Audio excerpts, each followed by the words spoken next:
ऐसा नहीं है कि कोई दूसरा नेता परमानेंट जो है खराब रहता है। जब आप अच्छे होते हो तो खराब दिखता है, आप जब उससे खराब हो जाओगे तो अच्छा दिखने लगता है। ये अगर परिवर्तन नहीं होंगे तो इसका खमियाजा बहुत बड़ा खमियाजा होगा। 24-25 में आपको अभी आज से नहीं समझेंगे, अब आप इससे नहीं सुधरेंगे तो 24-25 में बहुत बड़ी करारी शिकस्त होगी। मैं एक ट्रेडिशनल राजनेता नहीं हूँ, राजनीति मेरे लिए करियर नहीं रहा है कि किस तरह से तेजस्वी जी इस वर्ग को अपने साथ सम्मान के साथ वापस लाने के लिए कोशिश कर रहे हैं। और पुरानी बातें श्री बाबू राम लखन सिंह यादव की बातें बताई जा रही हैं कि किस तरह से एक साथ में उन्होंने राज किया था प्रदेश पर।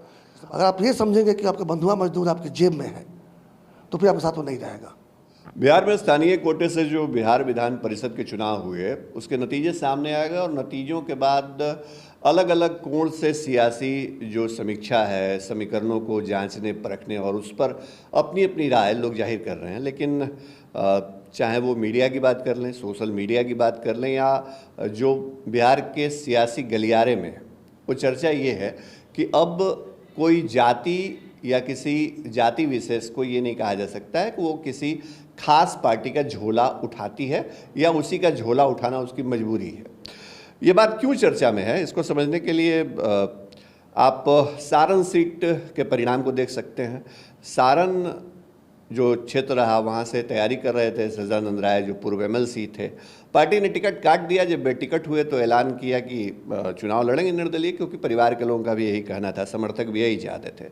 सचदा बाबू चुनाव जीत गए हैं, सचदा बाबू हमारे साथ हैं।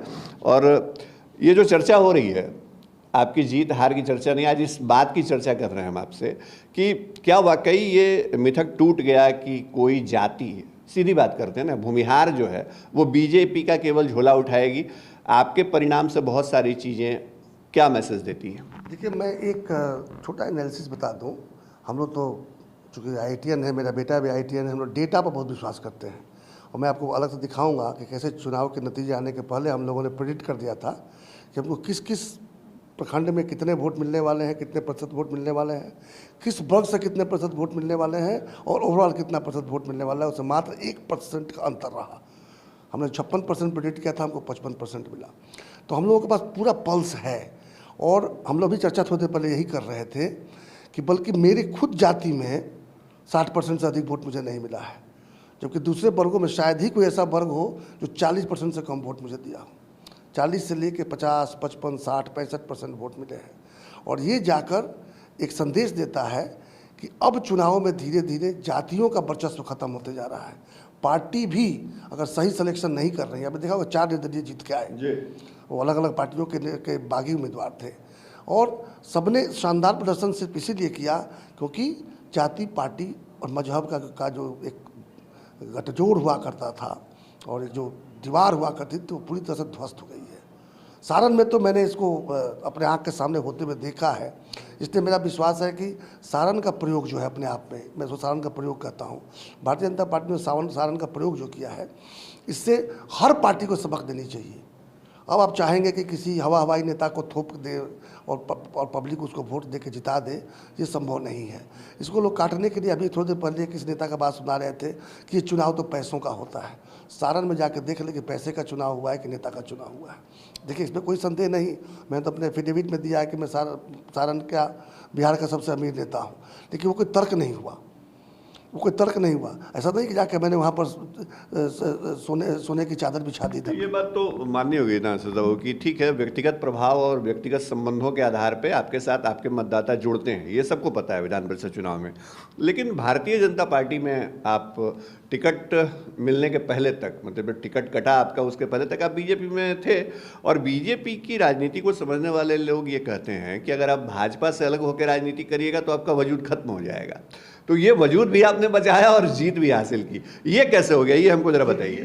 क्या होता है ना कि कभी कभी लोग, क्या होता है कि घरों में बंद रहते हैं और बहुत ज्ञानी हो जाते हैं, क्योंकि बाहर की दुनिया देखे नहीं होते हैं, जितना दिख रहा है उतना ही में ज्ञान बहुत हो जाता है। तो स्थिति ऐसी बनी हुई है कि जब भारतीय जनता पार्टी के कुछ जो यहाँ के लोकल नेता, देखिए भारतीय जनता पार्टी बहुत बड़ी पार्टी है, भारतीय जनता पार्टी के जो नेतृत्व जो संभाले हुए हैं वो विश्व गुरु बनने का ख्वाब देख भी रहे हैं और पूरा कर भी रहे हैं। ऐसा नहीं कि विश्व में हमारे देश की साख घटी है, बहुत बड़ी है साख। और निश्चित रूप से इसमें नेतृत्व का हाथ है, जो कि भारतीय जनता पार्टी का ही नेतृत्व चल रहा है पिछले 7-8 वर्षों से। तो उस वहाँ तो कोई शिकायत नहीं कर सकता, लेकिन बिहार में जिस तरह से उत्तरोत्तर सारे अवसरों के होने के बावजूद पार्टी कमज़ोर होती जा रही है, उसका कारण ये है कि ये सारे निर्णय जो हैं किसी व्यक्ति विशेष पर केंद्रित हो गए हैं, और वही व्यक्ति विशेष निर्णय लेता है और उस निर्णय से पार्टी को केवल क्षति और केवल क्षति हो रही है। हमारे केस में बता दूं, सबको पता था कि मैं पिछले 5 महीने से क्षेत्र के एक वोटर से कम 3 बार मिल चुका था, सम्मानित कर चुका था, उनके साथ एक तारतम्य स्थापित कर चुका था। केवल संबंध नहीं था, निरंतरता हमारी बन गई थी उनके। वो लगातार मेरे संपर्क में थे, मैं उनके संपर्क में था। उनके अस्पतालों में भर्ती कराना और छोटी मोटी चीज़ों को, समस्याओं के बारे में ध्यान देना, जहाँ जगह जगह पैरवी करना चल रहा था, अखबारों में निकलता था, आप लोग कवर करते थे, सबको पता था।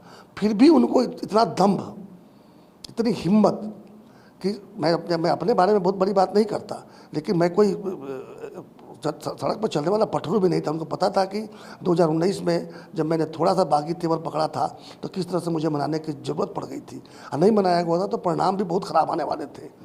तो लेकिन ये जानते हुए भी पुनः इस तरह की हरकत जो हुई, उसका जवाब तो मिलना ही था, क्योंकि मैं तो साफ मानता हूँ कि उसूलों के साथ समझौता नहीं कर सकता, और उसूलों पर अगर आएगा तो टकराव होगी, और अगर मैं जिंदा हूँ तो दिखाऊंगा कि मैं जीवित हूँ। जब टिकट कटा आपने कहा कि पार्टी से कोई शिकायत नहीं, आज भी आप कह रहे हैं कि राष्ट्रीय नेतृत्व से कोई शिकायत नहीं, तो क्या प्रदेश स्तर पर बैठे नेताओं ने आपको टारगेट किया? जो बात आपने पहले कही थी, अब उनको जवाब भी आपने दे दिया अपने अंदाज में? देखिए, मैं राजनीति में आया ही नरेंद्र मोदी के राजनीति से प्रेरित होकर, गुजरात मॉडल से प्रेरित होकर, मैं वही देख के आया भी था। तब एनडीए की सरकार थी, तो निश्चित रूप से नरेंद्र मोदी वहाँ गुजरात में थे, तो यहाँ भी नीतीश कुमार जी के नेतृत्व में बहुत अच्छी एनडीए की सरकार चल रही थी। तभी मेरा पदार्पण हुआ राजनीति में। जब वो प्रधानमंत्री पद के उम्मीदवार में, तो मुझे लगा कि अब देश एक बहुत अच्छी ऊंचाई पर जाने वाला है, तो मैं और सक्रिय हो गया। मैं अपने बिजनेस से धीरे धीरे अपने आप को अलग करके अपने बेटों को सुपुर्द करके फुल टाइम राजनीति में देना शुरू कर दिया। और निश्चित देता था तो बड़ी पीड़ा होती थी, जब कभी कभी देखता था कि जनता की बात उठाने वाला कोई जवान नहीं है, तो कभी मैं जनता के हित की बात में उठाता था। ऐसा नहीं है कि आप अपने सरकार की आलोचना नहीं कर सकते, अगर मित्र और मंत्री आलोचना न करें तो मित्र मंत्री फिर आपका साथ नहीं दे रहे हैं, आपको बिगाड़ रहे हैं। तो यहाँ पर धीरे धीरे पार्टी के अंदर ये आ गए कि जो मुंह बंद रख के हर बात में हाँ हाँ करे, वही बड़ा नेता है। और जो बताए कि नहीं हमसे यहाँ कमी हो रही है, यहाँ चूक हो रही है, उसको बिल्कुल सिरे से खारिज करके जड़ से काट को उखाड़ फेंकने की बात होती थी। शायद उसी साजिश का मैं शिकार बना। लेकिन इस चुनाव ने एक बात तो साबित कर दिया कि आप किसी पराक्रम को जो है परिक्रमा से ख़त्म नहीं कर सकते। परिक्रमा करने वाले नेता परिक्रमा करते रह जाएंगे, और पराक्रमी नेता जो है सच्चिदानंद राय की तरफ विजय के बाद विजय करते चले जाएंगे। ये विजय जो है, ये जीत जो है, आपने पराक्रम की बात कही, आखिरकार ये पराक्रम आगे कहाँ, मतलब इसका अवसर कहाँ मिलेगा, इसका प्लेटफॉर्म क्या होगा? बीजेपी के नेताओं ने बधाई दी आपको? देखिए, बधाइयाँ तो हर जगह से मिली हैं, उसमें कोई बात नहीं है। और मैं एक चीज़ साफ क्लियर कर दूँ, मैं एक ट्रेडिशनल राजनेता नहीं हूँ। राजनीति मेरे लिए करियर नहीं रहा है। राजनीति मेरे लिए समाज सेवा और समाज सुधार के जो कार्यक्रम मैं चलाता हूँ या जिसमें मैं रमा हुआ हूँ, उसका एक माध्यम है। और मैं समझता हूँ कि राजनीति एक बहुत ही सशक्त माध्यम है, जिसके माध्यम से अंत्योदय जो परिकल्पना सिर्फ किताबों में लिखी हुई है, पंडित दीनदयाल उपाध्याय के अंतिम व्यक्ति का उदय, अंत्योदय यदि करना होगा तो राजनीति में उन्हीं लोगों को रहना चाहिए जो सेवा भाव से आए हैं, जो उसको अपना रोजगार बना कर आए हैं, जो उसको अपना पेट भरने का जरिया बना के आए हैं, वो कभी अंत्योदय नहीं होने देंगे। इसीलिए इतने सब घोटाले होते हैं, इसी तरह से इतने षड्यंत्र होते हैं। मैं चूँकि ये काम करता हूँ, इसलिए मेरा ये बड़ा साफ मानना है कि राजनीति को साफ मन से ही करना होगा, और राजनीति को जनता के साथ जुड़ के ही देखना होगा। ये पार्टी हो, वो पार्टी हो, इस दल में जाए, उस दल में जाए, इस पद पे रहे, उस पद पे रहे, ये बहुत महत्व नहीं रखता। लेकिन जैसे मैं बताया कि राजनीति के माध्यम से बहुत काम कर सकते हैं, तो उसी तरह से पद का महत्व तब हो जाता है जब आपके पास में शक्ति की जरूरत होती है। शक्ति चाहिए तो पद चाहिए, मंत्रालय चाहिए, और भी दूसरे तरह की चीज़ें चाहिए, ताकि आप कम से कम जिंदगी का जो एक पहलू जो है कम से कम उस पर प्रभाव छोड़ सकें। तो निश्चित रूप से बहुत से ऑफर्स आ रहे हैं, सत्ता पक्ष से भी आ रहे हैं, प्रतिपक्ष से भी आ रहे हैं। जो आज सत्ता पक्ष में है, कोई जरूरी नहीं कि कल भी सत्ता में ही रहे, तो ये तो शतरंज का खेल चलते ही रहता है राजनीति में। तो सारे पहलू में विचार कर रहा हूँ, और जो भी सारण के हित में, मेरे सारण के मित्रों के हित में, मेरे जो जनप्रतिनिधि हैं उनके हित में, ओवरऑल बिहार के हित में जो निर्णय होगा मैं उसी दिशा में जाऊंगा। मैं किसी हड़बड़ी में नहीं हूं। मैं कल ही किसी पार्टी का पहल दामन पकड़ने के लिए उत्सुक भी नहीं हूं, लेकिन फिर भी देखते हैं किस तरह के हमारे पास में विकल्प आते हैं। बिहार में कई चेहरों की चर्चा होती है। नीतीश कुमार मुख्यमंत्री हैं, नेता प्रतिपक्ष तेजस्वी यादव हैं, आपकी पार्टी के कई नेता हैं। सज्जनानंद राय आज निर्दलीय के तौर पे जीत के पहुंचे हैं। उनको हम ये माने कि किसी चेहरे से गुरेज नहीं है फिलहाल? बिल्कुल नहीं, होना भी नहीं चाहिए। मैं अपनी बात नहीं कर रहा हूँ। राजनीति जो है किसी चेहरे पर नहीं टिकी होती है, राजनीति उसूलों पर टिकी होती है। राजनीति आप क्या करना चाहते हैं और उसमें कौन आपका सहायक हो सकता है, उस पर टिकी होती है। तो मैंने जो संकल्प लिए हैं, बिल्कुल बात है, मेरा सबका साथ, सबका विकास, सबका विश्वास मेरा चरित्र है। ये मेरा स्लोगन नहीं है, नारा नहीं है, ये मेरा संकल्प है। और मुझे लगा कि भारतीय जनता पार्टी भी उसी संकल्पों को सिद्ध करने में लगी हुई है। लेकिन ये शायद दिल्ली के लिए सही हो, लेकिन पटना और छपरा में तो ये सिर्फ नारा ही रह गया है। इस संकल्प में किसी का विश्वास है, मुझे नहीं लगता।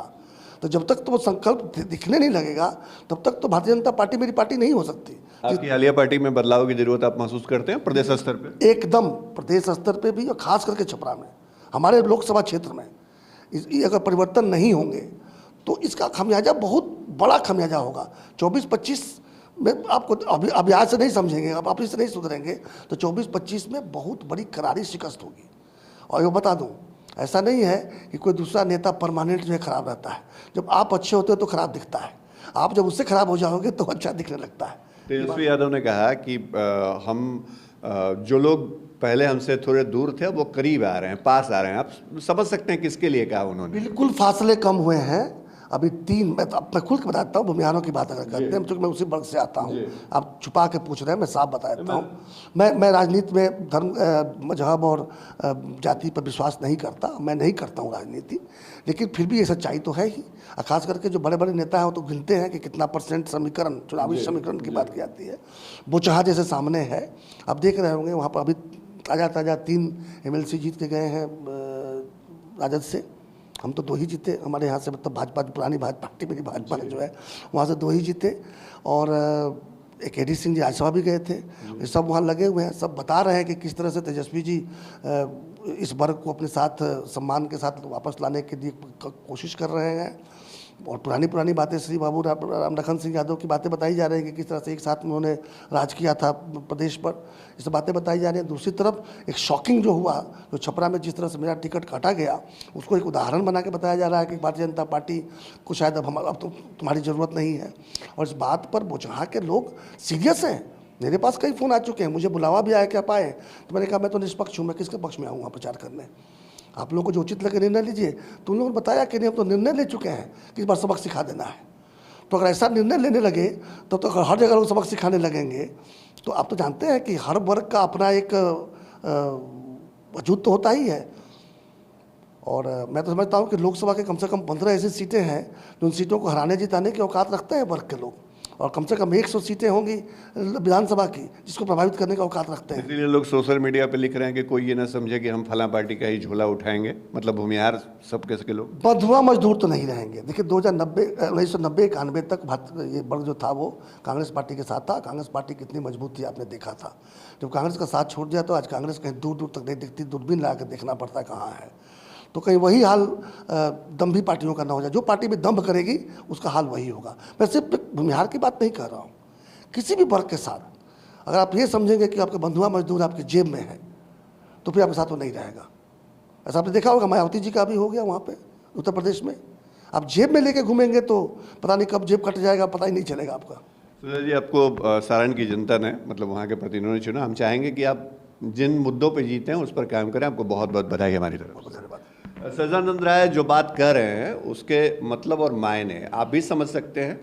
मतलब ये कि भारतीय जनता पार्टी के अंदर कई ऐसी कमियां फिलवक्त नज़र आती हैं जिन पर काम करने की ज़रूरत है, और ये कहीं ना कहीं नतीजे जो हैं वो अलार्म बेल की तरह है। दूसरी बात ये कि राजनीति में कभी किसी से परहेज नहीं होता, और चेहरों के ऊपर परहेज करके सज्जनानंद राय आगे की राजनीति नहीं करने वाले हैं। वक्त पर जो भी फैसला होगा करेंगे। फिलहाल अपनी इस रिपोर्ट में हम इनसे बातचीत कर रहे थे, और बिहार की सियासत में जो नई चर्चा है ना यादवों और भूमिहारों के समीकरण गठजोड़ को लेकर के, उस पर बड़ी बेबाकी से उन्होंने अपनी बात रखी है। सहयोगी कैमरा पर्सन डब्लू के साथ शशि भूषण, फर्स्ट बिहार न्यूज, पटना।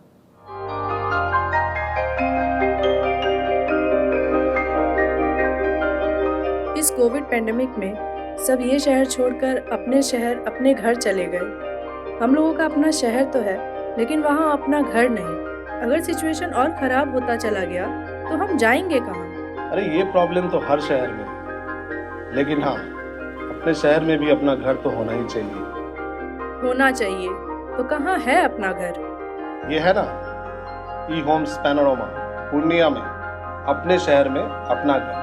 पूर्णिया में पैनोरामा ग्रुप लेकर आए हैं ई होम्स पैनोरामा, बड़ा घर, आलीशान जिंदगी और अत्याधुनिक सुविधाओं के संग। E Homes Panorama, luxurious lifestyle redefined.